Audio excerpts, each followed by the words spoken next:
Hey guys, কেমন আছো তোমরা সবাই? আশা করছি তোমরা সবাই খুব ভালো আছো, আর আমিও অনেক ভালো আছি।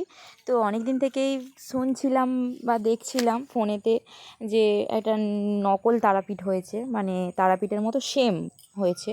তো দেখছিলাম, ইচ্ছে হচ্ছিল যে কাছেই হয়েছে যখন দেখতে যাব। তারাপীঠ তো সেভাবে যাওয়া হয় না, অনেকটা দূর বলে অনেক দিন থেকেই ইচ্ছা হচ্ছিল। হাজব্যান্ডকে বলছিলাম, ও তো কোনো মতেই রাজি হচ্ছিল না। তো ফাইনালি আমরা চলে এসেছি একলোকির দ্বিতীয় তারাপীঠে।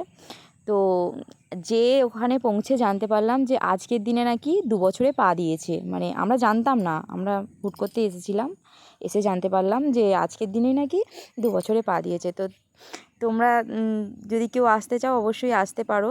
পুরো সেম হয়েছে, আমার তো সেরকমই মনে হলো। আমি একবার গেছিলাম তারাপীঠ, সেই সূত্রে আমার জানা, আমার তো সেমই লাগলো।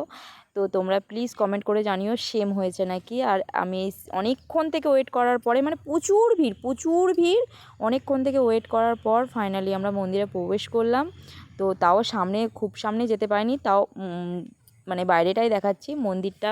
তোমরা দেখে বলো তো বন্ধুরা যে মানে সেম এক হয়েছে কি না।